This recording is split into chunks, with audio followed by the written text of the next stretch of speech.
আসসালামু আলাইকুম প্রিয় এইচএসসি 26-এর বাচ্চা লোক, সবাইকে ওয়েলকাম করছি আমাদের আজকের ক্লাসে। আজকে হচ্ছে আমাদের পদার্থের গাঠনিক ধর্মের এমসিকিউ সলভিং ক্লাস।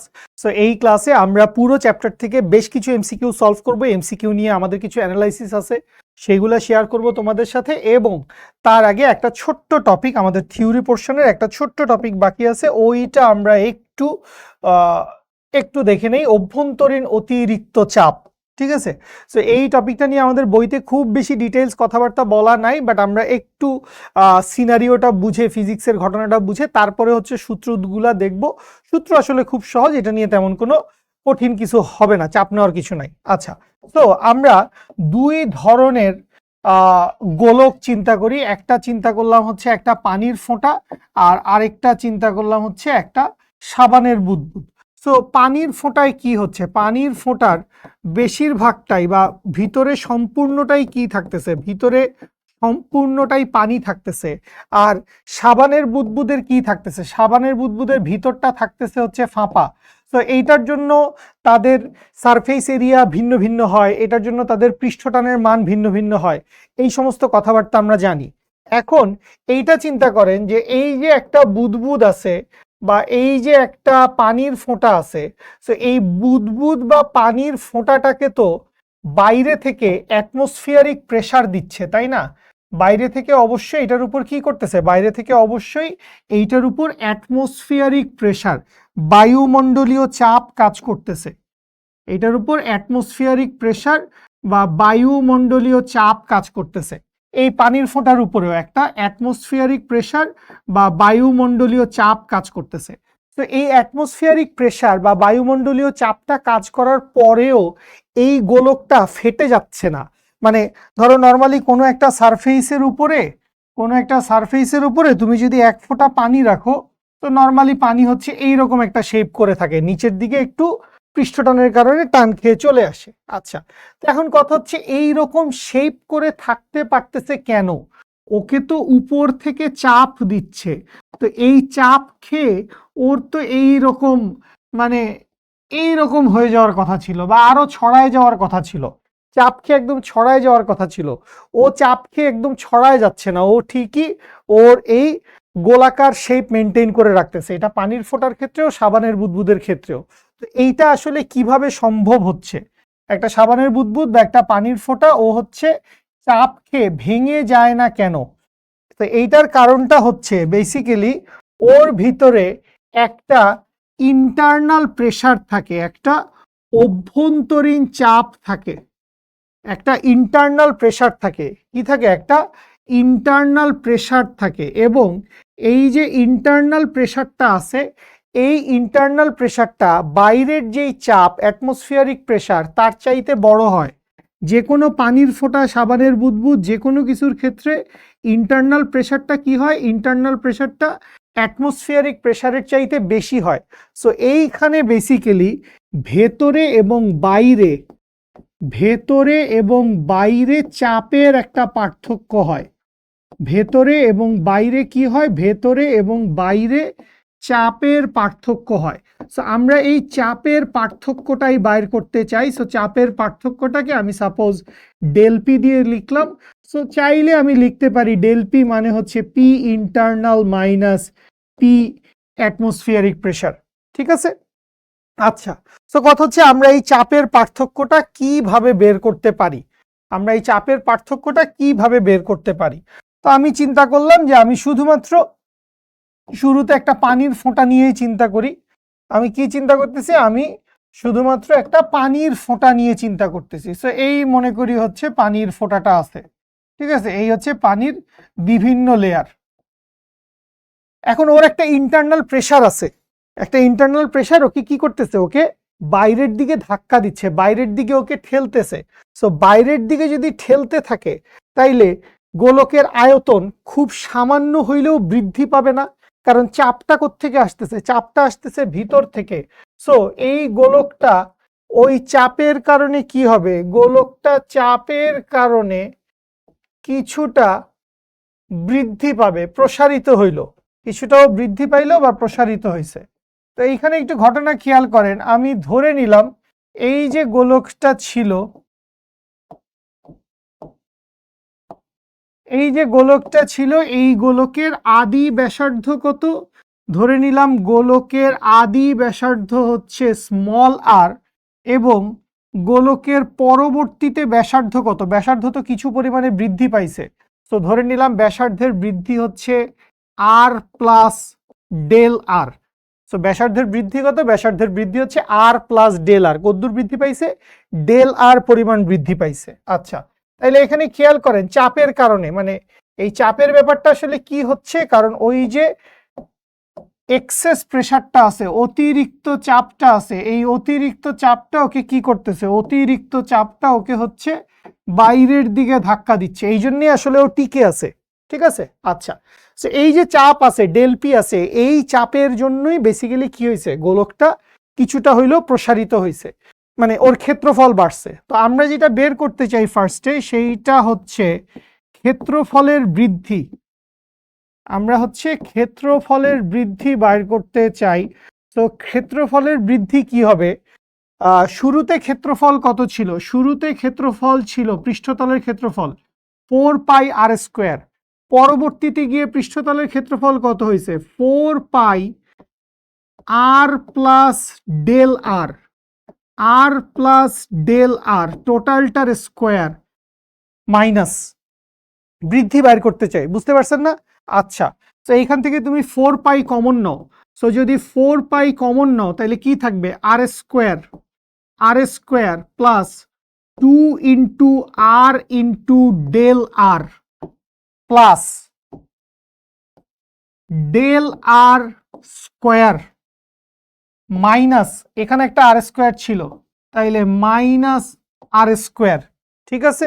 আচ্ছা, তাইলে এখানে আর স্কোয়ার আমরা ক্যান্সেল আউট করতে পারি, আর স্কোয়ার ক্যান্সেল আউট করা যায়। এবারে একটু খেয়াল করো, মানে এই যে গোলকটা আছে পানির ফোঁটা, এটা তো অনেক ছোট হয়, বিশাল বড় সাইজের তো কিছু হয় না। সো আর এর মান বেসিক্যালি কি? আর এর মান হইছে খুবই মোটামুটি ছোট, নেগলিজিবল। আর এর মান নেগলিজিবল না, বাট আর এর মান ছোট। কিন্তু ডেল্টা আর বৃদ্ধি যেইটুকু হইছে, আয়তন বা ক্ষেত্রফল ব্যাসার্ধ যেইটুকুই বাড়ছে, এই বৃদ্ধির পরিমাণটা নগণ্য। কারণ এই অতিরিক্ত প্রেসারের মান অনেক বেশি না, অতিরিক্ত প্রেসারের মান সামান্যই বেশি। সো এই সামান্য বেশি প্রেসারের জন্য ব্যাসার্ধের বৃদ্ধিটা হইছে সামান্য। সো যেইটা হইছে ডেল্টা আর কি হইছে বাবা? ডেল্টা আর হয়ে গেছে খুবই ছোট। সো ডেল্টা আর খুবই ছোট হইলে ঘটনা কি? ডেল্টা আর খুবই ছোট হইলে delta r square is tends to 0 লেখা যায়।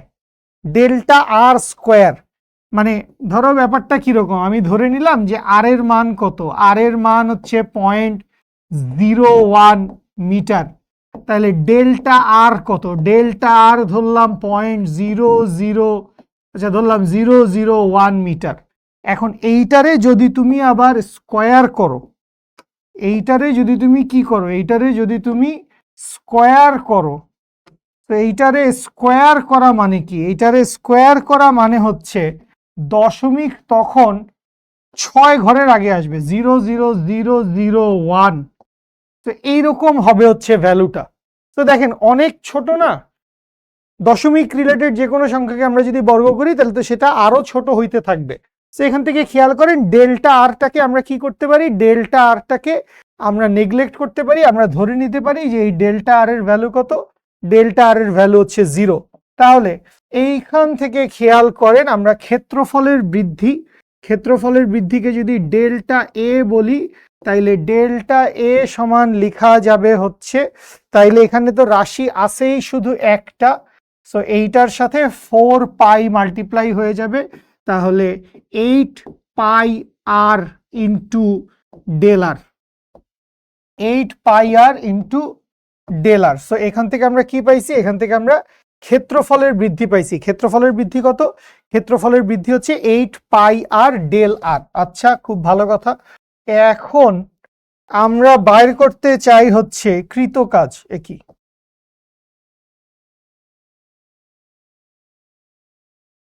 যেহেতু আমরা ক্ষেত্রফল বৃদ্ধি পেয়ে গেছি, সুতরাং আমরা কৃত কাজের মান পেয়ে যাব। কারণ কৃত কাজ ডব্লিউ সমান আমরা কি দেখছিলাম? ডব্লিউ সমান হচ্ছে ডেল্টা এ ইন্টু টি। ডব্লিউ সমান কি? ডব্লিউ সমান হচ্ছে ডেল্টা এ ইন্টু টি। তাইলে ডেল্টা এর মান যদি বসায় দাও, বা ডব্লিউ ইকুয়ালস টু কি হবে? ডব্লিউ ইকুয়ালস টু হবে 8 পাই আর, 8 পাই আর ইন্টু ডেল আর ইন্টু টি। তাহলে এইখান থেকে আমরা কৃত কাজের একটা ইকুয়েশন পাইছি। এই ইকুয়েশন বেসিক্যালি লাগবে, এইটা এত হাইলাইট না করলেও আমাদের চলে। ঠিক আছে, সো আমরা ওখান থেকে কি পাইছি? ওখান থেকে আমরা হচ্ছে একটা কৃত কাজের ইকুয়েশন পাইছি। আচ্ছা, সো কৃত কাজের ইকুয়েশন পাইছি একরকম বুঝলাম। সো আমরা এই জিনিসটাকেই আরেকবার একটু পাকড়াও করি। এই জিনিসটাকে পাকড়াও, ও ও ও না না না,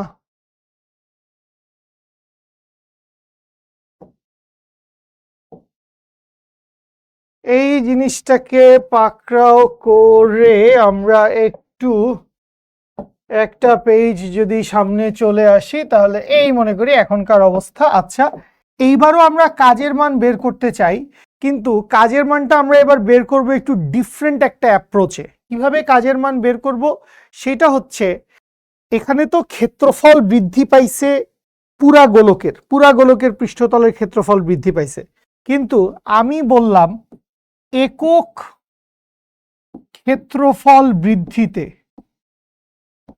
একক ক্ষেত্রফল বৃদ্ধিতে কাজ। সো একক ক্ষেত্রফল বৃদ্ধিতে কাজের মান কত হবে? একক ক্ষেত্রফল বৃদ্ধিতে কাজের মান হবে F by A into del R. কারণ একক ক্ষেত্রফল বৃদ্ধি, তো একক ক্ষেত্রফলে কদ্দুর বল প্রযুক্ত হয়েছে? একক ক্ষেত্রফলে এফ পরিমাণ বল প্রযুক্ত হয়েছে। তাহলে F by A into del R, এইটা হচ্ছে একক ক্ষেত্রফল বৃদ্ধিতে কাজের মান। ঠিক আছে, আচ্ছা, সো একক ক্ষেত্রফল বৃদ্ধিতে কাজের মান মানে একক ক্ষেত্রফল ইন্টু সরণ। এখন এটা হচ্ছে একক ক্ষেত্রফল বৃদ্ধিতে কাজ, সুতরাং মোট কৃত কাজ, মোট কৃত কাজ, মোট বা সম্পূর্ণ, মোট বা সম্পূর্ণ কাজ, এইটার সাথে কি হবে? মোট বা সম্পূর্ণ কাজের সাথে, আচ্ছা এইখান থেকে একটু খেয়াল করেন তার আগে, এই যে এফ বাই এ আছে, এফ বাই এ দিয়ে আমরা কি বুঝি? এফ বাই এ আছে, এফ বাই এ মানে কি? চাপ না? একক ক্ষেত্রফলের উপর লম্বভাবে প্রযুক্ত বলকে কি বলে? চাপ। তো এখানে যে গোলকটা প্রসারিত হয়েছে, গোলকটা যে পৃষ্ঠতলের ক্ষেত্রফল বাড়ছে, কেন বাড়ছে? কারণ এই যে চাপটা কাজ করতেছিল বাইরের দিকে, এই চাপটার কারণেই তো সে প্রসারিত হয়েছে, তার ক্ষেত্রফল বাড়ছে। এই যে সরণটা হয়েছে, ব্যাসার্ধের বৃদ্ধি হয়েছে, এইটা কার কারণে হয়েছে? এই চাপের কারণে হয়েছে। তাইলে এই যে এফ বাই এ আছে, এইটাকে আমরা লিখতে পারবো হচ্ছে ডেল্টা পি ইন্টু ডেল্টা আর। বুঝতে পারছেন? কারণ এফ বাই এ মানে কি? একক ক্ষেত্রফলের উপর প্রযুক্ত বল, তো এইটাই তো আসলে চাপের মান বুঝাচ্ছে। ঠিক আছে, আচ্ছা, তাহলে এইবার আমরা সামনে চলে যাই। ডেল্টা পি ইন্টু ডেল্টা আর পাইলাম, সুতরাং আমরা বাইর করতে চাই হচ্ছে মোট কৃত কাজ। আমরা বের করতে চাই হচ্ছে মোট কৃত কাজ ডব্লিউ। সো এই মোট কৃত কাজ ডব্লিউ সমান কি হবে? Delta P into delta r into area. Area কত? শুরুতে এরিয়া কত ছিল?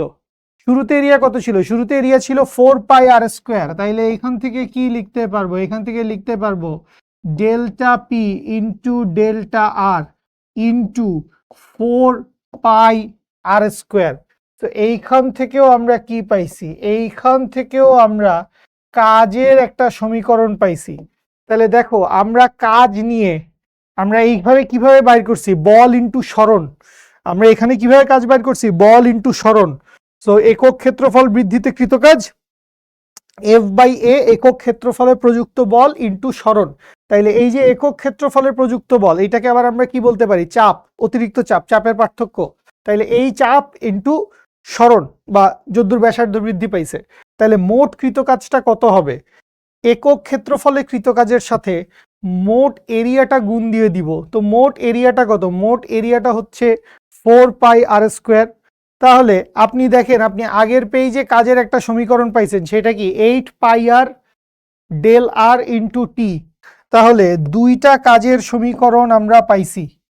আমরা কাজ রিলেটেড দুইটা সমীকরণ পাইছি, সুতরাং আমরা বলতে পারবো হচ্ছে এখানে কি আছে, এখানে আছে হচ্ছে delta p del r into 4 pi R square is equals to হচ্ছে 8 pi r delta r t, 8 pi r delta r into t. আচ্ছা, অনেক কিছু কাটা যাবে আমাদের, আমরা একটু দেখি। ফার্স্টে এই ডেল্টা আর আর ডেল্টা আর কাটা, এখানে আর এর উপরে স্কোয়ার আছে, এখানে আর আছে একটা, সো এই একটার সাথে স্কোয়ারের একটা কাটা, পাই আর পাই কাটা, 4 কাটলে এইটা আসবে 2। তাহলে আছে কি আমাদের এখানে, এখানে একটা আর আছে, এখানে আছে 2, এখানে আছে টি। সুতরাং আমরা বলতে পারবো হচ্ছে ডেল্টা পি সমান হচ্ছে টোয়াইস টি ডিভাইডেড বাই আর, যেখানে আর মানে কি, আর মানে হচ্ছে ওই তরলের ফোঁটা বা পানির ফোঁটার ব্যাসার্ধ। আর মানে কি, আর মানে হচ্ছে তরলের ফোঁটা বা পানির ফোঁটার ব্যাসার্ধ। সো এই যে ডেল্টা পি সমান কি পাইলাম, ডেল্টা পি সমান পাইলাম হচ্ছে টোয়াইস টি বাই আর। এইটা কার জন্য, এইটা হচ্ছে পানি বা তরলের ফোঁটার জন্য, পানি বা তরলের ফোঁটার জন্য, পানি বা তরলের ফোঁটার জন্য ডেল্টা পি বা অতিরিক্ত চাপ, অভ্যন্তরীণ অতিরিক্ত চাপের মান কত, টোয়াইস টি বাই আর। আর যেইটা হচ্ছে সাবানের বুদবুদে গেলেই আমরা কি জানি, সাবানের বুদবুদে সারফেস হচ্ছে দুইটা, ভিতরেও হচ্ছে বাতাস, বাইরেও হচ্ছে বাতাস। সো পৃষ্ঠটান কাজ করবে হচ্ছে দুই জায়গায়, পৃষ্ঠটান কাজ করবে হচ্ছে দুই জায়গায়। তাহলে আমরা লিখতে পারবো হচ্ছে ডেল্টা পি সমান হচ্ছে 4t ডিভাইডেড বাই আর। এইটা কার জন্য, এইটা হচ্ছে আমাদের সাবানের বুদবুদের জন্য, এইটা হচ্ছে সাবানের বুদবুদের জন্য।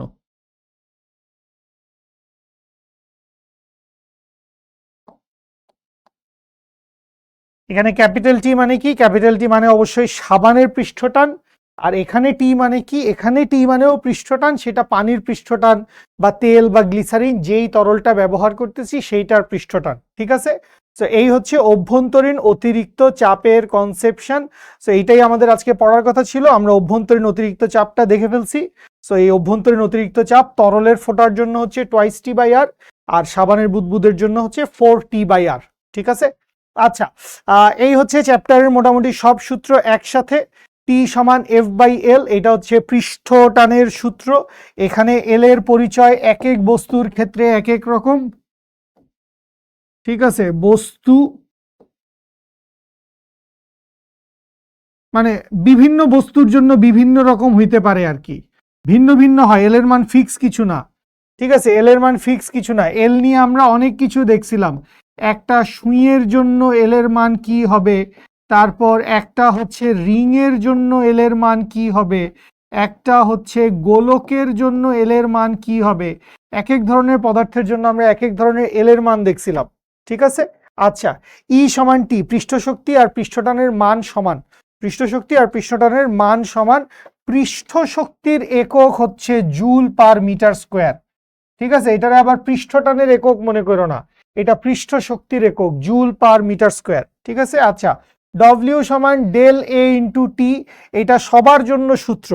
এটা সাবানের বুদবুদ বললেও ডব্লিউ সমান ডেল এ ইন্টু টি, পানির ফোঁটা বললেও ডব্লিউ সমান ডেল এ ইন্টু টি।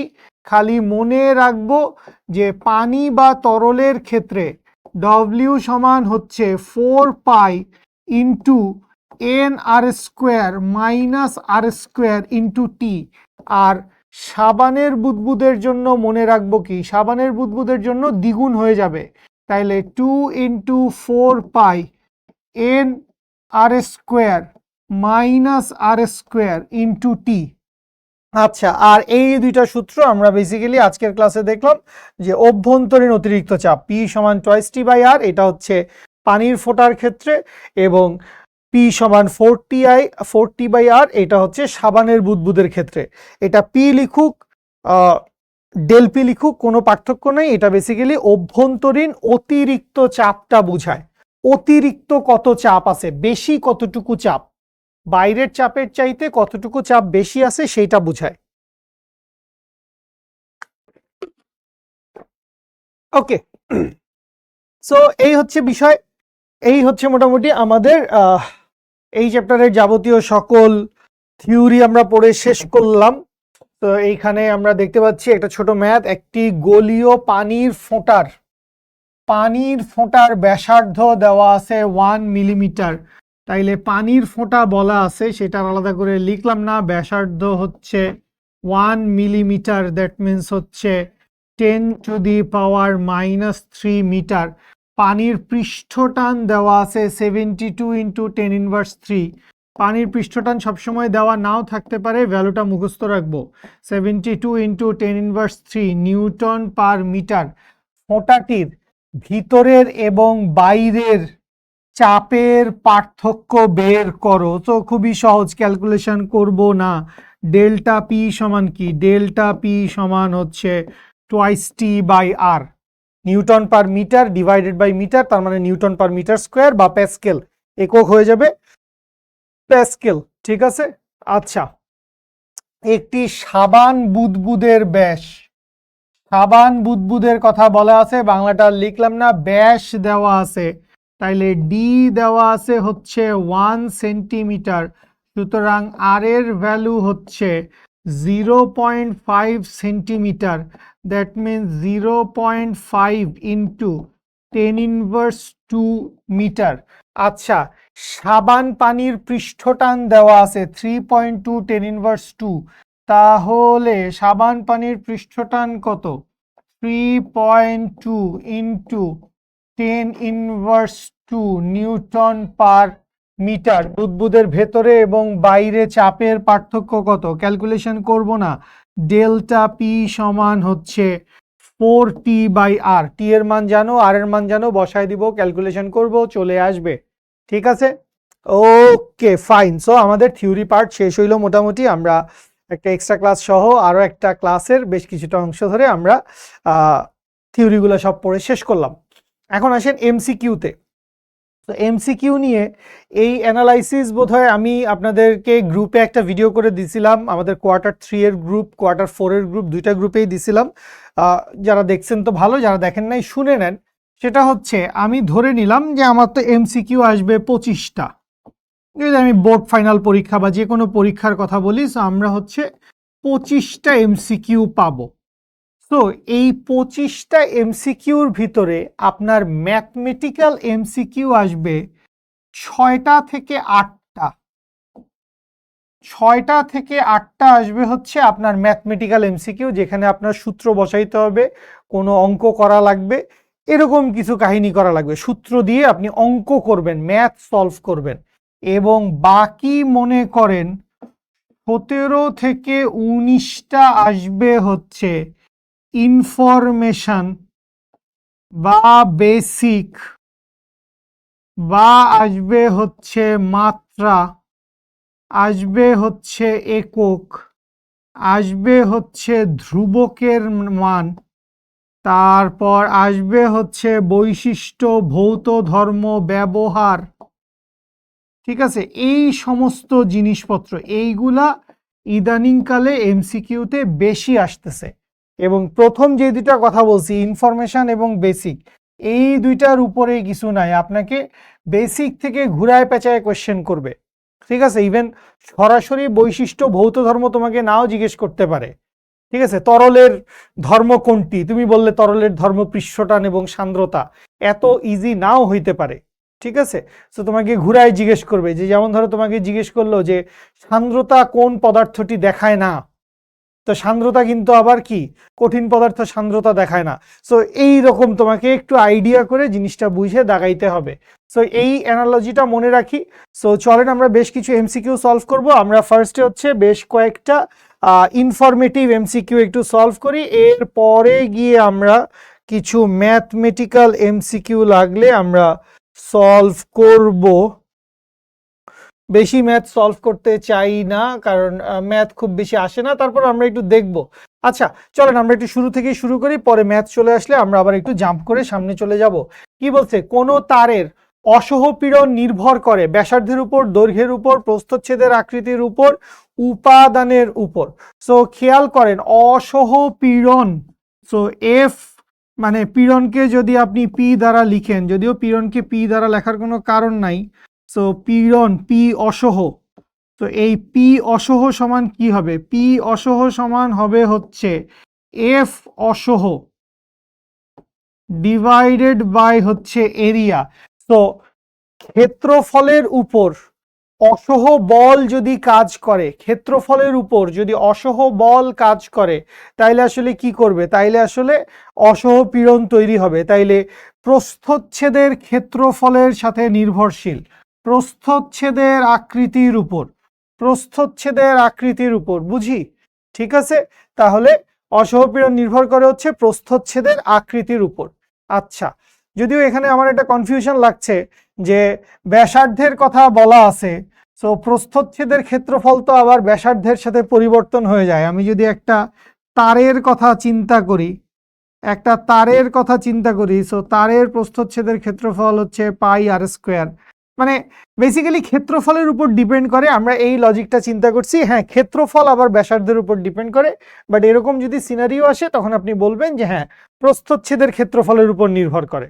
ঠিক আছে, আচ্ছা, যে পদার্থের বাধা দানকারী বল বেশি, যে পদার্থের বাধা দানকারী বল বেশি, অথবা তোমাকে এরকম জিজ্ঞেস করতে পারে যে যেই পদার্থ বল প্রয়োগ করলেই দ্রুত আকৃতি পরিবর্তন করে, যেই পদার্থ বল পরিবর্তন করলে দ্রুত আকৃতি পরিবর্তন করে, তার স্থিতিস্থাপকতা কেমন, কম, বেশি না মাঝারি? তো তার স্থিতিস্থাপকতা কিন্তু কম। যেই পদার্থ বল প্রয়োগ করলে দ্রুত আকৃতির পরিবর্তন করে, দ্রুত আকৃতির পরিবর্তন করে, তার স্থিতিস্থাপকতা কিন্তু কম। আর যেই পদার্থ বল প্রয়োগ করলে বেশি বাধা দেয়, তার স্থিতিস্থাপকতা বেশি। এটা শুরুর দিকে আমরা ক্লিয়ার করছিলাম, স্থিতিস্থাপকতা মানে কিন্তু বল প্রয়োগে বাঁকা হয়ে যাচ্ছি, এটাই স্থিতিস্থাপকতা না, বরং বল প্রয়োগ হয়েছে, আমি বাঁকা হইতে অস্বীকৃতি জানাইছি, হইছি এক সময়, কিন্তু ছেড়ে দেওয়ার পর আবার আগের জায়গায় চলে আসছি, তাইলে আমার স্থিতিস্থাপকতা বেশি। তো যে পদার্থের বাধাদানকারী বল বেশি, সেই পদার্থের হচ্ছে স্থিতিস্থাপকতা বেশি। ঠিক আছে, আচ্ছা এরপরে কি বলছে, কোন তারকে কেটে সমান দুই টুকরা করা হলো, এতে তারের অসহ ভার, অসহ ভার, খেয়াল করো তোমাকে বলছে এফ অফ অসহ, সো এই এফ অসহ তার মানে এটা তো অসহ ওজন, অসহ ওজন মানে অসহ ভার, তার মানে এইটা সমান কি হবে, এইটা সমান হবে হচ্ছে এম জি এর সমান। তো এইটার সাথে কি তারের দৈর্ঘ্য কেটে কাটছি লম্বা করছি এর কোনো সম্পর্ক আছে? ইভেন ক্ষেত্রফলের সাথেও এই অসহ ভারের কোনো সম্পর্ক নাই। তো যেটা হবে তারের অসহ ভার কি হবে, তারের অসহ ভার পূর্বের সমানই থাকবে, কারণ অসহ ভার মানে কি, অসহ ভার মানে হচ্ছে আসলে অসহ ওজন, অসহ ওজন। ঠিক আছে, তো এটা বেসিক্যালি মানে দৈর্ঘ্যের সাথে ডিপেন্ডেন্ট না। ঠিক আছে, ওকে ফাইন। এসআই এককে পীড়নের একক কোনটি? পীড়নের একক আমরা জানি, পীড়নের একক হচ্ছে নিউটন পার মিটার স্কোয়ার, নাকি প্যাসকেল লিখছে? না প্যাসকেল লেখে নাই, লেখা আছে হচ্ছে নিউটন পার মিটার স্কোয়ার। ঠিক আছে, আচ্ছা এরপরে সামনে যাই, পীড়নের মাত্রা কোনটি? পীড়নের মাত্রা হচ্ছে এফ বাই এর মাত্রা, দ্যাট মিনস হচ্ছে M L T inverse two divided by L square, that means M L inverse T inverse two, M L inverse T inverse two. So এই হচ্ছে আমাদের পীড়নের মাত্রা। ঠিক হ্যাঁ, ওকে অঙ্ক চলে আসছে, অঙ্ক বেশি দেখবো না আমরা। একটি তারের প্রস্থচ্ছেদের ক্ষেত্রফল এ দেওয়া আছে হচ্ছে 2 মিলিমিটার স্কোয়ার, এ দেওয়া আছে হচ্ছে 2 millimetre square, that means 2 into 10 to the power -6 metre square. আচ্ছা অসহ ভার দেওয়া আছে, তার মানে এফ অসহ দেওয়া আছে। সো এই অসহ ভারের মান কত? অসহ ভারের মান হচ্ছে, অসহ ভার দেওয়া আছে না অসহ ওজন দেওয়া আছে? অসহ ভার কেমনে 100 কেজি হয়? সো অসহ ভার হবে হচ্ছে 100 ইন্টু 9.8 নিউটন। দ্যাট মিনস এইটার ভ্যালু আসবে হচ্ছে 980 নিউটন। কি বাইর করতে চাই? বাইর করতে চাই হচ্ছে অসহ পীড়ন, বাইর করতে চাই হচ্ছে পি অফ অসহ। তো এই পি অফ অসহ সমান কি হবে? পি অফ অসহ সমান হবে হচ্ছে এফ অসহ divided by area. So F অসহর মান কত? 980 নিউটন। এরিয়ার মান কত? 2 into 10⁻⁻6 metre square. That means এইটা কাটাকাটি করলে আসবে 49। তাহলে 49 into 10⁻7 newton per metre square. 49 into 10⁻7 নাই, সো এটার কাছাকাছি আছে একটা 4.9 into 10⁸ newton per metre square. 4.9 into 10⁸ newton per metre square. ঠিক আছে, বুঝতে পারছি? Okay fine. আমরা আরো কিছু ভালো এমসিকিউ যদি একটু দেখতে চাই, আরো কিছু ভালো এমসিকিউ, প্রবাহী পদার্থের কিছু এমসিকিউ ছিল। প্রবাহী পদার্থের এমসিকিউ গুলো কি দূরে চলে গেল আমাদের থেকে? ওকে, এখান থেকে আসি। পদার্থের আন্তঃআণবিক বলের বেলায় নিচের কোনটি সঠিক? অণুগুলোর মধ্যকার দূরত্ব এর পরিবর্তনের সাথে সাথে আন্তঃআণবিক বলের পরিবর্তন ঘটে। যত বৃদ্ধি পায় আন্তঃআণবিক বল তত আকর্ষণধর্মী হয় না, এটা ঠিক না। যত হ্রাস পায় আন্তঃআণবিক বল বিকর্ষণধর্মী হয়। উপরের যত হ্রাস পায় আন্তঃআণবিক বল তত বিকর্ষণধর্মী হয়। উপরের সব কয়টাকেই তো সঠিক বলে মনে হচ্ছে, সব কয়টাকেই তো সঠিক বলে মনে হচ্ছে। তাহলে কোনটা কারেক্ট? সব কয়টাই সঠিক। ঠিক আছে, যে অণুগুলোর মধ্যকার দূরত্ব পরিবর্তনের সাথে আন্তঃআণবিক বলের পরিবর্তন হয়। সো যত বৃদ্ধি পায় আন্তঃআণবিক বল আকর্ষণধর্মী, এটা একটা নির্দিষ্ট রেঞ্জ পর্যন্ত বেসিক্যালি। ঠিক আছে, নির্দিষ্ট রেঞ্জ পর্যন্ত। আবার যত হ্রাস পায় আন্তঃআণবিক বল বিকর্ষণধর্মী হয়, এইটারও একটা রেঞ্জ আছে। ঠিক আছে, আচ্ছা, নিচের কোনটি আন্তঃআণবিক বল সৃষ্টির কারণ নয়? আন্তঃআণবিক বল সৃষ্টির কারণ নয়। অণুসমূহের ক্রিয়া প্রতিক্রিয়া, অণুর তাপীয় শক্তি, অণুর গতি শক্তি, অণুর আকৃতি। মনে হচ্ছে অণুর আকৃতি। অণুর আকৃতির সাথে বেসিক্যালি আন্তঃআণবিক বল সৃষ্টির কোনো সম্পর্ক নাই, কারণ একটা নির্দিষ্ট পদার্থের সকল অণুর সাইজ শেপ একই রকম থাকবে। সো অণুর আকৃতির সাথে বেসিক্যালি আন্তঃআণবিক বল সৃষ্টির কোনো সম্পর্ক নাই, অণুর আকৃতি। আচ্ছা, পোলার অণুর মধ্যে বন্ধনকে কি বলে? সো পোলার অণুর মধ্যে বন্ধনকে, এটা কেমিস্ট্রি পাড়ার লোকজন ভালো বলতে পারবে, দ্বিপোল দ্বিপোল বন্ধন বলে। ঠিক আছে, আচ্ছা, এরপরে নিষ্ক্রিয় গ্যাসের অণুর মধ্যকার বন্ধন। নিষ্ক্রিয় গ্যাসের অণুগুলো আসলে খুব হালকাভাবে একে অন্যের সাথে আবদ্ধ থাকে। এইটা হচ্ছে ভ্যান ডার ওয়ালস বন্ধন। নিষ্ক্রিয় গ্যাসের মধ্যকার বন্ধনটা কি? ভ্যান ডার ওয়ালস বন্ধন। আচ্ছা, স্থিতিস্থাপক সীমা হচ্ছে প্রযুক্ত বল সরিয়ে নিলে যে ধর্মের জন্য বিকৃত বস্তু আগের আকার আয়তন ফিরে পায়। না, এটা না, এইটা না। আচ্ছা, বাইরে থেকে বল প্রয়োগের ফলে একক মাত্রায় যে পরিবর্তন হয়, না, এটাও না। যে মানের বল পর্যন্ত বস্তু পূর্ণ স্থিতিস্থাপক থাকে, হ্যাঁ, এইটাকেই তো মনে হচ্ছে স্থিতিস্থাপক সীমা। যে মানের বল পর্যন্ত কোনো বস্তু পূর্ণ স্থিতিস্থাপক থাকে তাকে বলে হচ্ছে স্থিতিস্থাপক সীমা। আর নিচে যেটা বলা হয়েছে, সর্বাপেক্ষা কম যে বলের ক্রিয়ায় কোনো বস্তু ছিঁড়ে বা ভেঙে যায়, এইটা কি? এইটা হচ্ছে অসহ বল বা অসহ ভার। নিচেরটা কি? নিচেরটা হচ্ছে অসহ বল বা অসহ ভার। ঠিক আছে, আচ্ছা, কোন বস্তুর একক মাত্রার পরিবর্তনকে, বস্তুর একক মাত্রার পরিবর্তনকে বলে হচ্ছে পীড়ন। এই সরি, বস্তুর একক মাত্রার পরিবর্তন, ছি ছি ছি ছি ছি, পরিবর্তন বাই আদি, পরিবর্তন বাই আদি। একক মাত্রার পরিবর্তনকে আমরা কি বলি? একক মাত্রার পরিবর্তনকে আমরা বলি হচ্ছে বিকৃতি, small V by capital V. ঠিক আছে, একক মাত্রার পরিবর্তনকে কি বলি? একক মাত্রার পরিবর্তনকে বলি হচ্ছে বিকৃতি। আচ্ছা, এরপরে কি বলছে? কোন তারকে কেটে সমান দুই টুকরা করা হলো, এতে তারের অসহভার, এই জিনিস আমরা একটু আগেও একবার দেখছি না? কোন তারকে কেটে দুই টুকরা করা হয়েছে, চার টুকরা করা হয়েছে, এতে তার অসহভার পরিবর্তন হবে না, যা ছিল তাই থেকে যাবে। তো এটা কি থাকবে? এটা থাকবে হচ্ছে পূর্বের সমান। অসহভার কি করবে? অসহভার থাকবে হচ্ছে পূর্বের সমান। আচ্ছা, একটি সম্পূর্ণ দৃঢ় বস্তুর ইয়ং গুণাঙ্কের মান কত? সম্পূর্ণ দৃঢ় বস্তু, ও বাঁকাচ্ছে না, ওকে তুমি যতই বল প্রয়োগ করো তুমি ওর মধ্যে কোনো বিকৃতি ঘটাইতে পারতেছো না। সো এই ধরনের বস্তুর ইয়ং গুণাঙ্কের মান হচ্ছে অসীম। সম্পূর্ণ দৃঢ় বস্তুর ইয়ং গুণাঙ্কের মান হচ্ছে অসীম। ঠিক আছে। আচ্ছা, এরপরে কি বলছে? নিচের কোনটি অনিয়ত প্রবাহী কোনটা? অনিয়ত প্রবাহী কোনটা? টার্বুলেন্ট ফ্লো, বিক্ষিপ্ত প্রবাহ।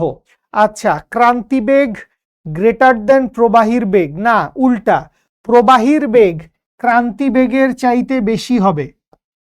প্রবাহীর বেগ কি হবে? প্রবাহীর বেগ ক্রান্তিবেগের চাইতে বেশি হবে, অনিয়ত প্রবাহ।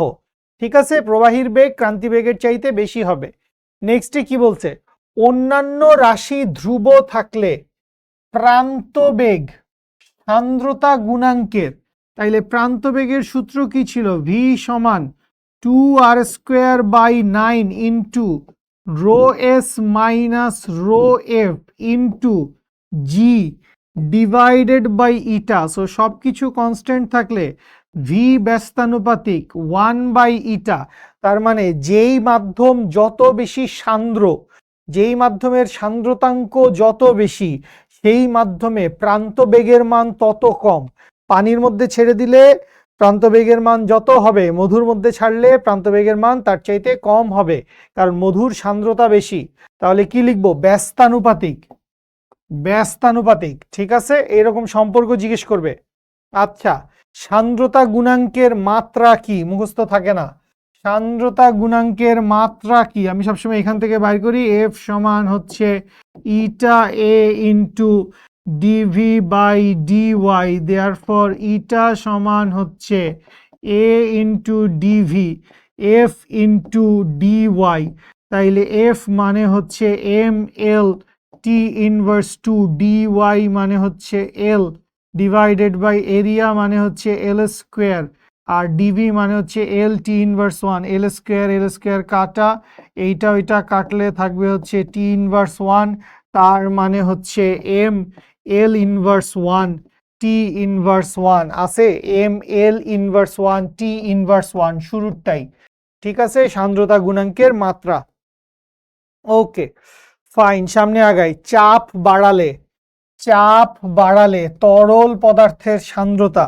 তো এই জিনিসটা তোমরা একটু বই থেকে বা স্লাইডে ছিল, সেটা হচ্ছে যে সান্দ্রতার উপর, সেটা তরল এবং গ্যাস, সান্দ্রতার উপর হচ্ছে বিভিন্ন ধরনের ফ্যাক্টরের অনেকগুলা প্রভাব আছে, যেমন তাপমাত্রার প্রভাব আছে, তারপরে চাপের প্রভাব আছে। আবার গ্যাসের সান্দ্রতার উপর চাপের কোনো প্রভাব নাই।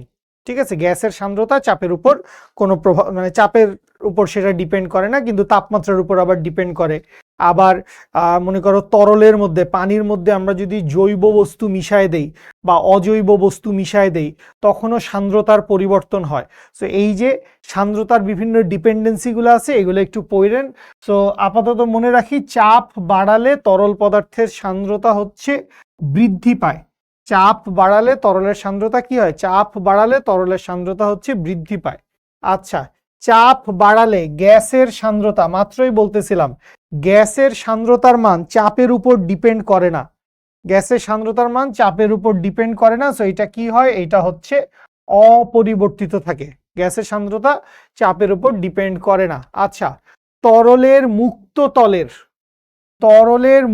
তলের একক ক্ষেত্রফলে সঞ্চিত বিভব শক্তিকে কি বলা হয়? তরলের মুক্ত তলে একক ক্ষেত্রফলে সঞ্চিত শক্তিকে পৃষ্ঠ শক্তি বলা হয় না? পৃষ্ঠ শক্তি ই সমান আমরা কি দেখছিলাম, ই সমান আমরা দেখছিলাম W divided by del A. So এই ডব্লিউটাই মানে কি, ডব্লিউটাই তো কৃতকাজ। সো যেই কৃতকাজটা হয়েছে সেই কৃতকাজটাই তো বেসিক্যালি সঞ্চিত শক্তি হিসেবে জমা থাকতেছে, তাই না? তো ডব্লিউ বাই ডেল এ, একক ক্ষেত্রফলে সঞ্চিত শক্তিকে কি বলি, পৃষ্ঠ শক্তি। আচ্ছা, তরলের পৃষ্ঠটান নির্ভর করে কৈশিক নলের ব্যাসার্ধের উপর নির্ভর করে পৃষ্ঠটান, সংশক্তি বলের উপর নির্ভর করে, তরলের ঘনত্বের উপর নির্ভর করে, তিনোটার উপরেই নির্ভর করে, তিনোটার উপরেই নির্ভর করে। সো তরলের পৃষ্ঠটান বেসিক্যালি তিনোটার উপরেই নির্ভর করে, সংশক্তি, তরলের ঘনত্ব, কৈশিক নলের ব্যাসার্ধ। আচ্ছা, বৃষ্টির ফোঁটা একটি বড় ফোঁটা ভেঙে অনেকগুলো ছোট ফোঁটায় পরিণত হলে বড় ফোঁটাটির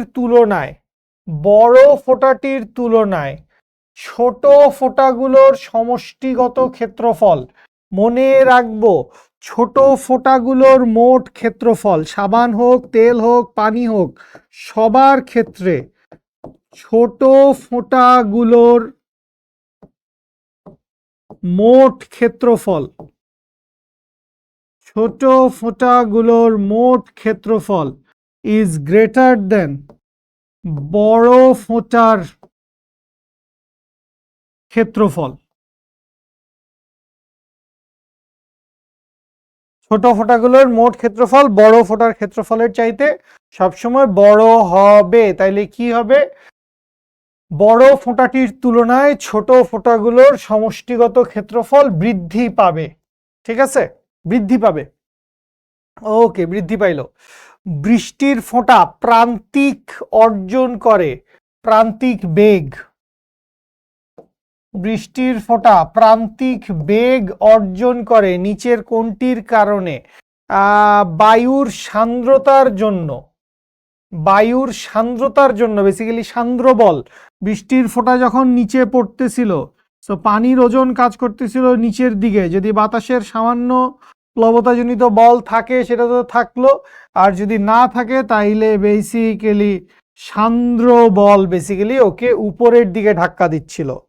ঠিক আছে, বুঝতে পারছি? Okay, fine. তরল প্রবাহের দিক এবং সান্দ্র বলের মধ্যবর্তী কোণ, তো তরল প্রবাহ মনে করি এই দিকে যাচ্ছে, তো এই হচ্ছে তরল প্রবাহের দিক। সো সান্দ্র বল বেসিক্যালি কি করবে, সান্দ্র বল ভিসকাস ফোর্স বিপরীত দিকে যাবে, তাইলে মধ্যবর্তী অ্যাঙ্গেল কত, মধ্যবর্তী অ্যাঙ্গেল হচ্ছে 180 ডিগ্রি। তাইলে কত ডিগ্রি অ্যাঙ্গেল, অ্যাঙ্গেল হচ্ছে 180 ডিগ্রি, বুঝি? Okay, fine. সামনে আগাই, কি বলছে তরল প্রবাহের, ও এটা তো একই কোশ্চেন।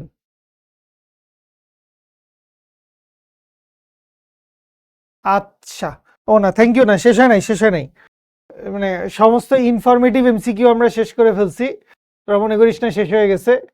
তো আমাদের অনেকগুলো ম্যাথ আছে, চলেন আমরা কিছু ম্যাথমেটিক্যাল এমসিকিউ সলভ করি। সো ইনফরমেটিভ এমসিকিউ গুলো দেখলাম, আমাদের এই টাইপসের ইনফরমেটিভ এমসিকিউ আসতে পারে, আমাদের একটু থিওরি বেসিক এই জিনিসপত্রগুলো একটু ভালো করে পড়ে প্রিপারেশন নিতে হবে, এই টাইপসের এমসিকিউ কিন্তু আসে পরীক্ষায়।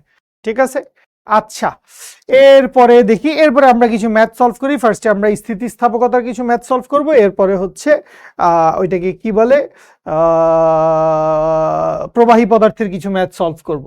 আচ্ছা, কি বলছে, 0.5 মিলিমিটার স্কোয়ার প্রস্থচ্ছেদের ক্ষেত্রফল বিশিষ্ট, তাইলে ক্ষেত্রফল কত, ক্ষেত্রফল হচ্ছে 0.5 মিলিমিটার স্কোয়ার আছে, তাইলে 10⁻⁻6 মিটার স্কোয়ার। আচ্ছা, একটা তারে 10 কেজি ভর চাপাইলে, 10 কেজি ভর চাপাই দিছি আমরা, তারের পীড়নের মান কত হবে, এফ বাই এ হবে পীড়নের মান, এফ সমান হবে mg divided by A. M এর মান কত, এম এর মান 10 ইন্টু 9.8, তার মানে 98, ডিভাইডেড বাই 0.5 ইন্টু হচ্ছে 10⁻⁻6, উপরে গেলে 6 হবে। সো 98কে 2 দিয়ে গুণ করা লাগবে, সো 98কে 2 দিয়ে গুণ করলে 196, 196 into 10⁻6, 196 into 10⁻6 newton per metre square. So 196 into 10⁻6 এটার সাথে মিলে যায় 1.96 into 10⁻10 newton per metre square. বুঝি? ওকে, দেখেন এত ছোটখাটো ক্যালকুলেশনগুলো যদি মুখে মুখে করে ফেলতে পারেন তাহলে মোটামুটি একটু কনফিডেন্স পাবেন যে হ্যাঁ ঢাকা ভার্সিটি বা যে কোনো পাবলিক ভার্সিটি পরীক্ষায় আপনি উইদাউট ক্যালকুলেটরে পরীক্ষা দিলেও ভালোভাবে আপনি সলভ করতে পারবেন। ঠিক আছে, আচ্ছা এরপরে চলে আসি 2 মিটার দীর্ঘ এল এর মান দেওয়া আছে 1 মিলিমিটার স্কোয়ার প্রস্থচ্ছেদের ক্ষেত্রফল বিশিষ্ট, ক্ষেত্রফল দেওয়া আছে 10⁻⁻6 মিটার স্কোয়ার। একটি তারে 20 কেজি ভর ঝুলালে 1 মিলিমিটার প্রসারিত হয়। স্মল এল এর মান দেওয়া আছে 10⁻³ মিটার। তারটির পীড়ন কত? পীড়ন বাইর করতে বলছে, তাইলে আমার এখানে তারের আদি দৈর্ঘ্য, তারের দৈর্ঘ্য বৃদ্ধি এগুলার কি দরকার আমি তো বুঝলাম না। নাকি একই অঙ্কই আমি করতেছি? একই অঙ্ক করতেছি নাকি? মনে তো হচ্ছে একই অঙ্ক, এফ বাই এ। তাইলে এফ এর মান কত? এফ এর মান হচ্ছে mg divided by A, that means এইটা হচ্ছে 20 into 9.8, same math, just data পাল্টাইছে। আর নিচে হচ্ছে 10⁻⁻6 নিউটন পার মিটার স্কোয়ার। তাহলে ওখানে কত? 196 into 10⁻6 newton per metre square. এটা কি দেজাভু হচ্ছে নাকি? দেজাভু হচ্ছে নাকি? এটা সিলেট বোর্ড 2023। আগেরটা কি? আগেরটা হচ্ছে দিনাজপুর বোর্ড 2023। মানে ইউনিটি দেখো না, একই ম্যাথ একই অ্যান্সার, খালি এখানে ক্ষেত্রফল 0.5 মিলিমিটার স্কোয়ার, ভরের মান 10 কেজি। এখানে দেওয়া আছে ক্ষেত্রফল 10⁻⁻6 মিটার স্কোয়ার, ভরের মান 20 কেজি। হুবহু same math, same calculation, same answer, 1.96 10⁸ newton per metre square. ঠিক আছে, আচ্ছা আদর্শ দৃঢ় বস্তুর ইয়ং গুণাঙ্ক কত? সো এটা আমরা আজকের ক্লাসে একটু আগে কথা বলছি, আদর্শ দৃঢ় বস্তুর ইয়ং গুণাঙ্ক হচ্ছে অসীম। ঠিক আছে, আচ্ছা এরপরে কি বলছে? আয়তন গুণাঙ্কের বিপরীত রাশি কোনটি? আয়তন গুণাঙ্কের বিপরীত রাশি হচ্ছে কম্প্রেসিবিলিটি বা সংনম্যতা। সংনম্যতা, গ্যাসের সংনম্যতা সবচাইতে বেশি, গ্যাসকে চাপ প্রয়োগ করলে সেটা সংকুচিত হয় সবচাইতে বেশি। এরপরে তরলের সংনম্যতা কম, সংকুচিত হয় কম। কঠিন পদার্থের সংনম্যতা নাই বললেই চলে, কারণ চাপ প্রয়োগে একদমই সংকুচিত হয় না। ঠিক আছে, আচ্ছা এরপরে চলে আসি 1 মিটার দীর্ঘ 1 মিলিমিটার স্কোয়ার প্রস্থচ্ছেদের ক্ষেত্রফল বিশিষ্ট। তাইলে ক্যাপিটাল এল দেওয়া আছে, এরিয়া দেওয়া আছে হচ্ছে 10⁻⁻6 মিটার স্কোয়ার, প্রস্থচ্ছেদের ক্ষেত্রফল বিশিষ্ট। একটি ইস্পাতের তারে, ইস্পাত বলে দিছে, ইয়াং গুণাঙ্কের মানও দেওয়া আছে। দৈর্ঘ্য 10% বৃদ্ধি করতে, তার মানে স্মল এল মানে হচ্ছে 10% of capital L, that means হচ্ছে L/10। স্মল এল এর ভ্যালু হচ্ছে L/10। কি বাইর করতে বলছে? প্রযুক্ত বলের মান কত, এফ এর মান কত বের করতে বলছে। তাহলে খুব সহজ, y ইকুয়ালস টু কি জানি? y ইকুয়ালস টু হচ্ছে F capital L divided by A small L, বা এইখান থেকে এফ ইকুয়ালস টু হচ্ছে y A small L by capital L. তাহলে এইখান থেকে মান বসাই, 2 into 10⁻11 into 10⁻⁻6 into L/10 into L, L আর এল কাটা, তাহলে এইটা উপরে গেলে 10⁻⁻7, তাহলে 2 ইন্টু 10⁻4, 2 ইন্টু 10⁻4 নিউটন। আছে নাকি এরকম কিছু? 2 ইন্টু 10⁻4 নিউটন। এক নাম্বারটাই অ্যান্সার। বুঝে পাইছি সবাই? সবাই বুঝে পাইছি? জাস্ট ইয়ং গুণাঙ্কের সূত্রটা বসায় দিলেই হয়ে গেল। ওকে, সিমিলার ম্যাথ করব না। ওকে, পয়সনের অনুপাতের ক্ষেত্রে নিচের কোনটি সঠিক?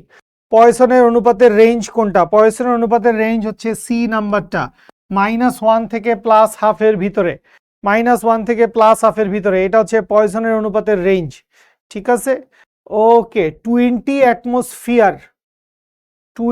অ্যাটমসফিয়ার চাপের পরিবর্তনে, তাহলে এটা হচ্ছে প্রেসার দেওয়া আছে, আয়তনের পরিবর্তন 0.01% হলে আয়তন গুণাঙ্ক কত?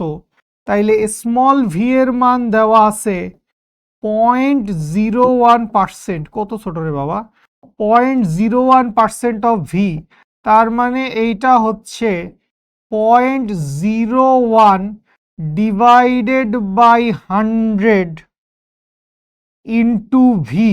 0.01 ডিভাইডেড বাই 100 ইন্টু ভি।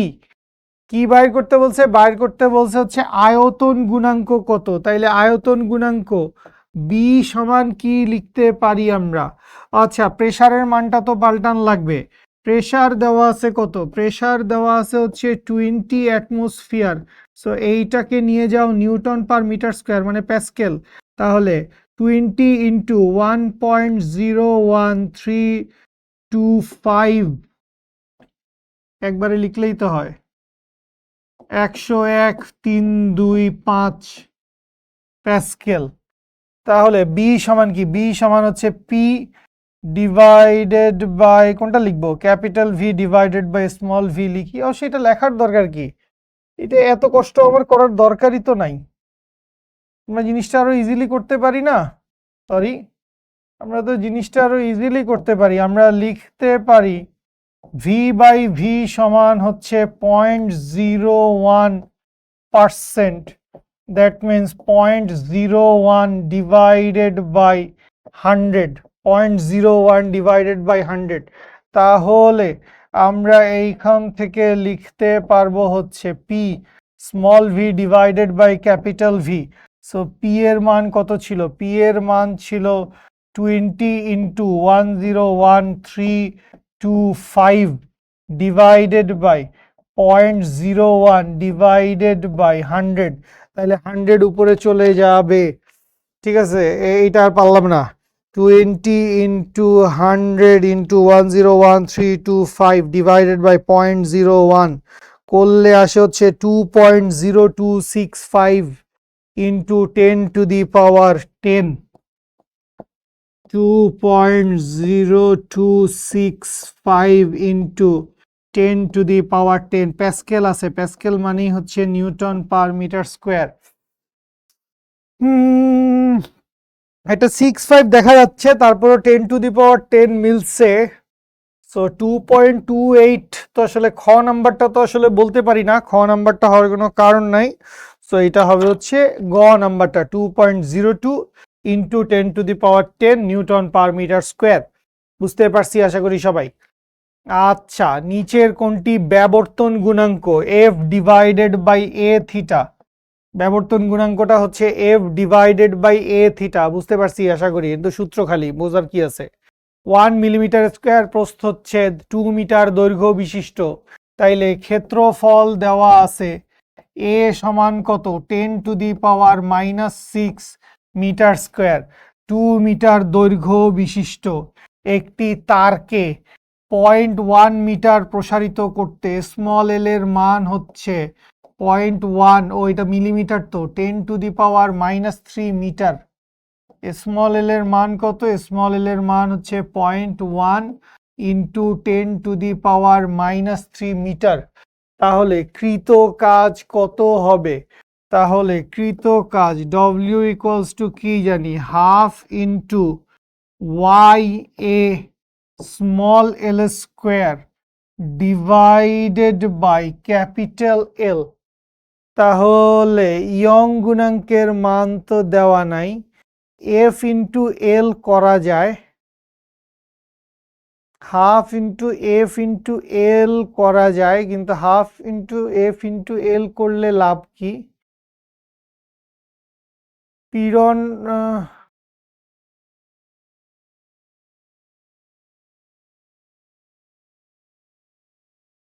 অথবা আর একটা সূত্র আছে, ডব্লিউ সমান half into F into L. প্রস্থচ্ছেদ দৈর্ঘ্য বিশিষ্ট তারকে প্রসারিত করতে কত কাজ করতে হবে তাহলে কি ইয়ং মডিউলাসের ভ্যালু মুখস্থ ধরে নিছে 2 × 10⁻11, মানে ইস্পাতের কথা তো কোথাও বলা নাই, ইস্পাতের কথা কোথাও বলা নাই, কোয়েশ্চেনে আমি কোথাও ইস্পাতের কথা দেখতেছি না। তারপরে চলেন একটু মিলায় দেখি, যদি মিলে যায় তাহলে তো আসলে ধরে নিতে হয়েছে, কিছু করার নাই।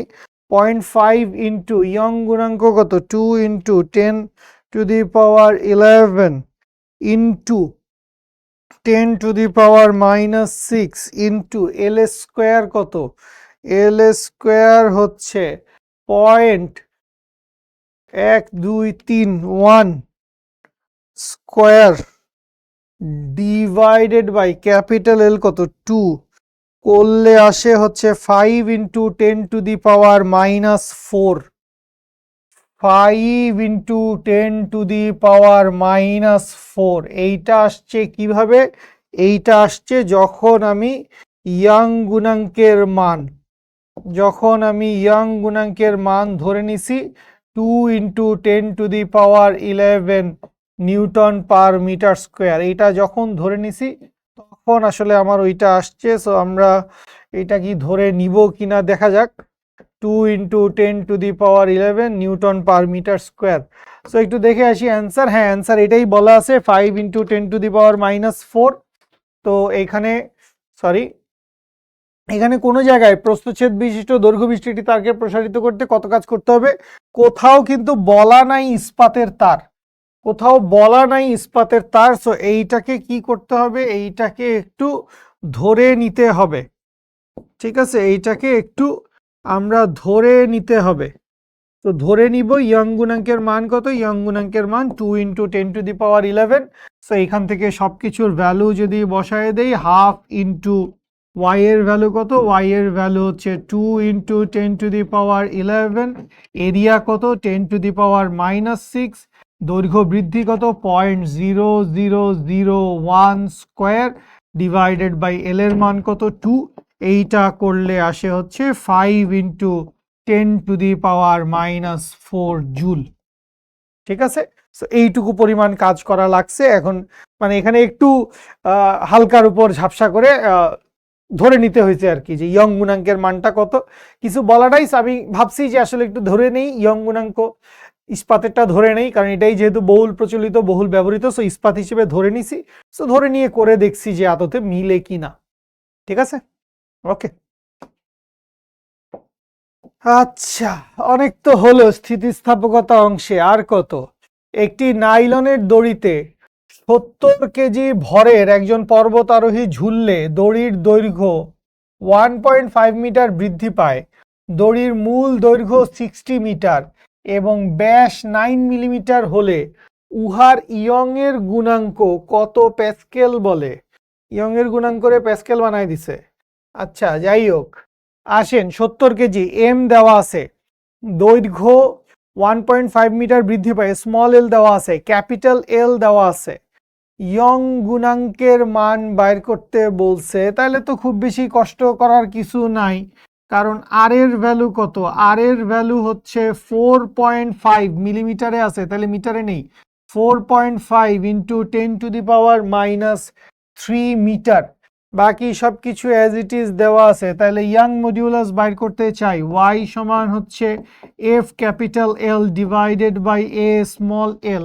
তাহলে এইখান থেকে F capital L divided by pi R square into small L, বা এই জায়গা থেকে ওয়াই সমান এফ এর ভ্যালু কত, ও এফ এর ভ্যালু আবার লিখতে হবে এমজি, এফ এর জায়গায় কি লিখতে হবে, এফ এর জায়গায় লিখতে হবে এমজি। তাহলে মান বসাই, 70 × 9.8 ইন্টু ক্যাপিটাল এল এর ভ্যালু কত, ক্যাপিটাল এল এর ভ্যালু হচ্ছে 60 মিটার, ক্যাপিটাল এল এর ভ্যালু 60 মিটার, তাইলে পাই ইন্টু আর স্কোয়ার, আর স্কোয়ার কত, আর স্কোয়ার হচ্ছে 4.5 × 10⁻³ টোটালটার উপরে স্কোয়ার ইন্টু স্মল এল কত, স্মল এল হচ্ছে 1.5 নিউটন পার মিটার স্কোয়ার।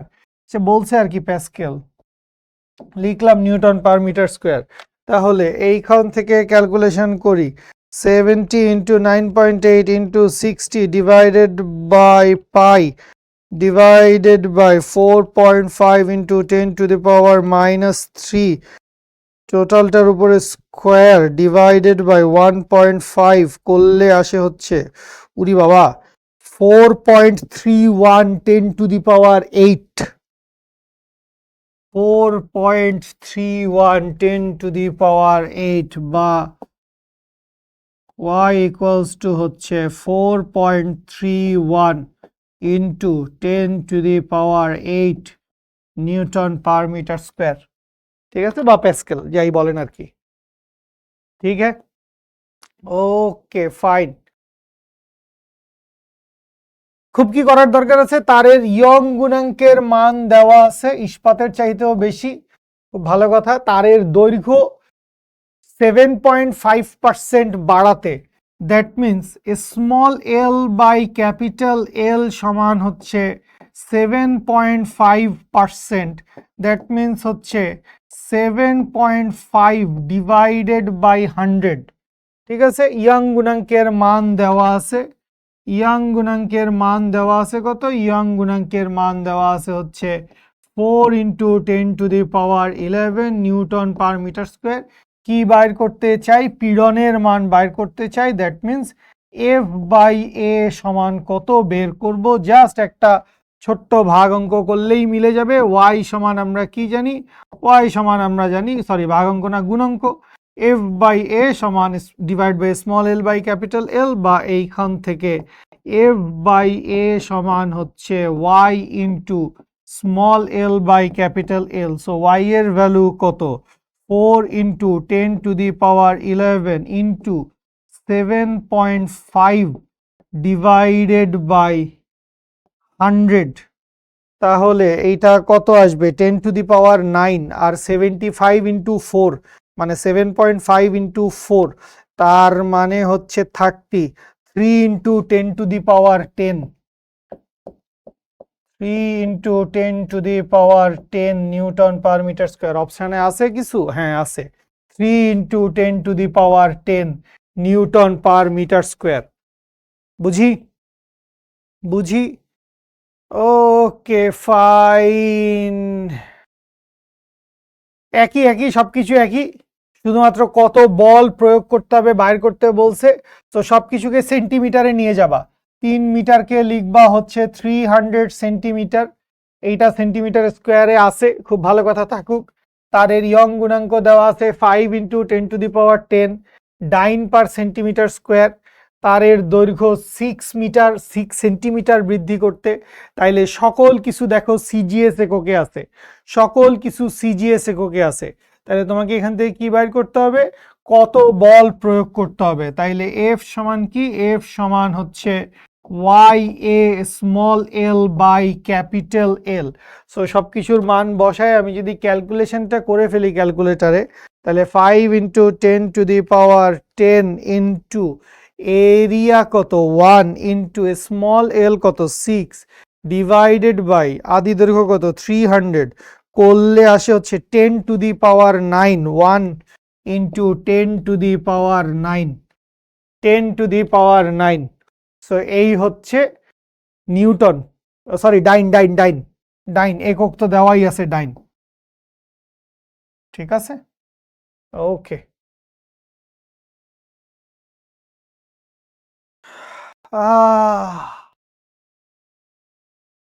এত এটাই আমাদের স্থিতিস্থাপকতা থেকে, এটা আমরা লাস্ট এমসিকিউ দেখছি, এরপর আমরা প্রবাহী থেকে কিছু এমসিকিউ দেখব। 300 সেন্টিমিটার কিউব আয়তনের পারদের উপর কত চাপ প্রয়োগ করলে এর আয়তন 230 সেন্টিমিটার কিউব হবে? পারদের আয়তন গুণাঙ্ক দেওয়া আছে, তাইলে স্মল ভি সমান কত? স্মল ভি সমান হচ্ছে 300 minus 273 centimetre cube, that means হচ্ছে 30 সেন্টিমিটার কিউব। সেন্টিমিটার কিউব থেকে মিটার কিউবে নিতে চাই, তাইলে 30 into 10 to the power minus 6 metre cube. চাইলে এটারে লিখতে পারো 3 into 10 to the power minus 5 metre cube. আচ্ছা, পারদের আয়তন গুণাঙ্ক দেওয়া আছে, বি এর মান দেওয়া আছে। বি এর মান কত দেওয়া? বি এর মান দেওয়া আছে 2.6 into 10⁻10 newton per metre square. So আমরা কি বের করতে চাই? আমরা চাপের মান বের করতে চাই। তাহলে বি সমান কি জানি? বি সমান জানি হচ্ছে P divided by small V by capital V. So এত কিছু করারই দরকার ছিল না, small V by capital V তো সরাসরি বাইর করতে পারতাম আমরা, হুদায় এত হজ্জুত করছি, কোনো দরকারই ছিল না। বা এইখান থেকে পি সমান কি আসবে? পি সমান আসবে B into small V by capital V. So B এর মান কত? 2.6 ইন্টু 10⁻10 ইন্টু স্মল ভি কত? স্মল ভি হচ্ছে 30 সেন্টিমিটার কিউব। সেন্টিমিটার কিউব তো কাটাই চলে যাবে। আর আদি আয়তন কত? আদি আয়তন হচ্ছে 300। সো এইটা ওইটা কাটা, এইটা ওইটা কাটা, 10 থাকে, তাইলে আসবে হচ্ছে 2.6 ইন্টু 10⁻9 প্যাসকেল। 2.6 into 10⁻9 Pascal. আবার এটাকে লিখছে নিউটন পার মিটার স্কোয়ার। যা খুশি তাই। ঠিক আছে, বুঝতে পারছি সবাই। এত কিছু আসলে করারই দরকার নেই, এই লাইনগুলো আমাদের করারই দরকার ছিল না। আমরা তো আসলে অনুপাত বাইর করবো। সো দুই ধরনের আয়তনের অনুপাত, small V by capital V. তো দুইটাই যদি সেন্টিমিটার কিউবে থাকে তাইলে তো এই ইউনিট কনভার্সনের কোনো প্রয়োজন নাই। তো জাস্ট করছি আর কি, এক্সট্রা করে ফেলছিলাম, বেশি পণ্ডিত। ঠিক আছে, বুঝতে পারছেন সবাই? Okay fine. আচ্ছা, আমরা একটু দেখি প্রবাহী নিয়ে কিছু এমসিকিউ কোথায় আছে।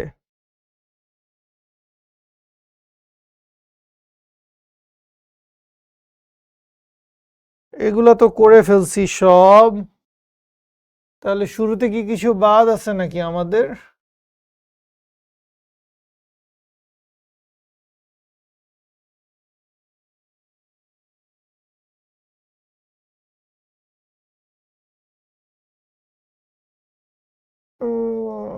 না, শুরুতেও তেমন কিছু বাদ নাই। সো মোটামুটি তো সবই পড়ে ফেলেছি বলে মনে হচ্ছে।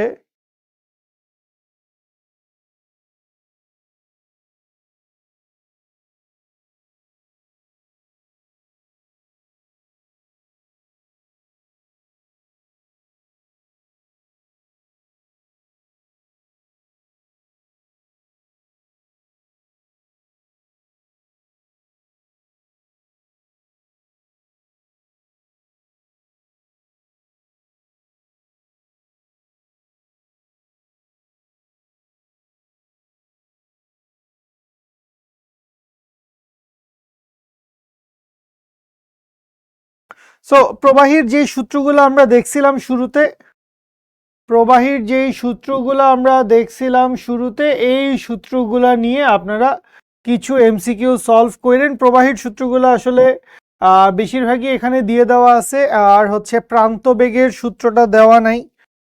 প্রান্ত বেগের সূত্রটা কি? প্রান্ত বেগের সূত্রটা হচ্ছে টার্মিনাল ভেলোসিটি, এইটা হচ্ছে 2r²/9 into rho of sphere minus rho of fluid into G divided by eta. তো এই হচ্ছে প্রান্ত বেগের সূত্র।